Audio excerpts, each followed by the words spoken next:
তো নমস্কার বন্ধুরা, চলে এসেছি আরও একটা নতুন ব্লগ ভিডিও নিয়ে। আজ দেখুন যাব একটা আত্মীয়র বাড়িতে, পুজো আছে, সেখানে যাব।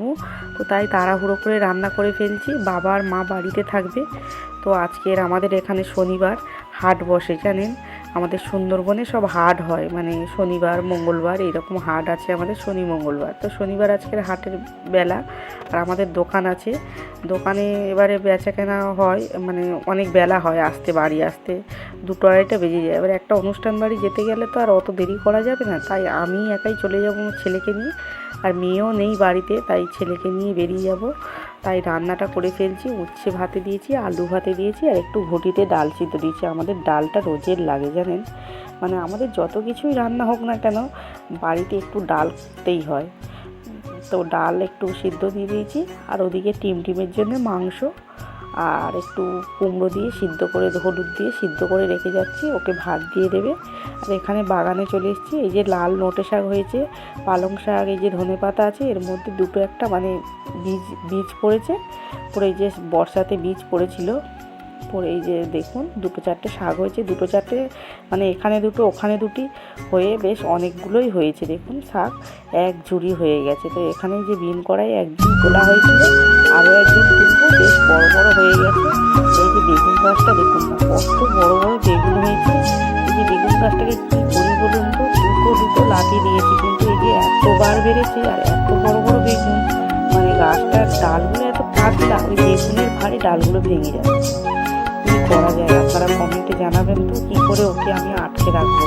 তো এই যে দেখুন এপারের বাগানটাতে চলে এসেছি, এখানেও যে বেশ শাক হয়েছে, সেই 2-4টে শাক, সেগুলো তুলে ফেলছি। হ্যাঁ, পোকাতে নষ্ট করে ফেলছি পাতাগুলো। আর ওই যে ওপরে শীষ হয়ে যায়, বড় হয়ে গেলে শীষ দানা হয়ে যাবে, গেলে শাকটা আর খেতে পারবো না। তাই ভাবলাম যে আগেগুলো কেটে কেটে ভেজে ফেলি। আর এখানে দেখুন এটা গত বছরের লঙ্কা গাছ, মানে ওপরে আমাদের দোকানের লঙ্কা নিয়ে এসেছিলো, মানে মেশিনে ভাঙানোর জন্য। তারপরে ওই যে বীজগুলো ছিল, শেষে অনেকগুলো বীজ ছিল, মানে বড় লঙ্কা ভেঙে পড়ে গেছে, রোদে দিলে বীজ থেকে যায় নিচে। এই বীজ কিছুটা ছড়িয়ে দিয়েছিলাম, দিয়ে দেখুন না কত সুন্দর গাছ হয়েছে। মানে আগের বছর ফেলেছিলাম, খুব একটা গাছটা গ্রোথ হয়নি।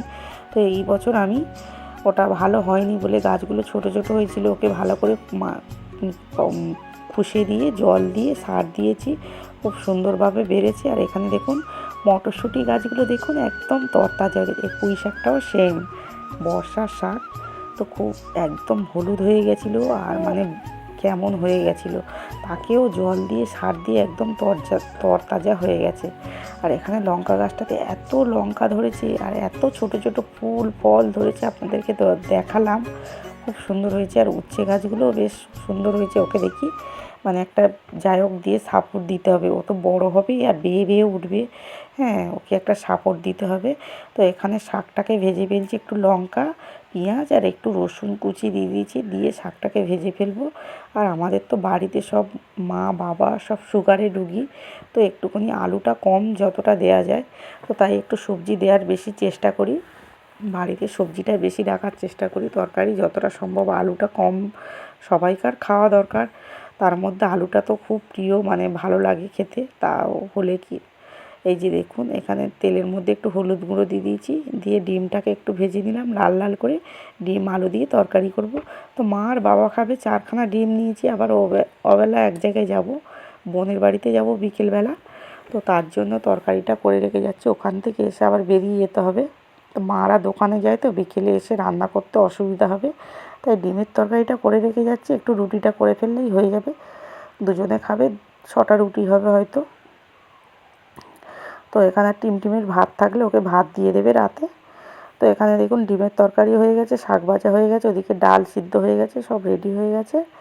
এইবারে বেরিয়ে পড়বো, বাচ্চাটাকে চান করাবো, করিয়ে আমিও রেডি হয়ে বেরিয়ে পড়বো। তো সব রেডি হয়ে গেছে, আবার বিকেলবেলা যেখানে যাব আপনাদেরকে পরের ভিডিওতে, নেক্সট ভিডিওতে শেয়ার করব। হ্যাঁ, তো সবাই ভালো থাকবেন, আবার দেখা হচ্ছে পরের ভিডিওতে।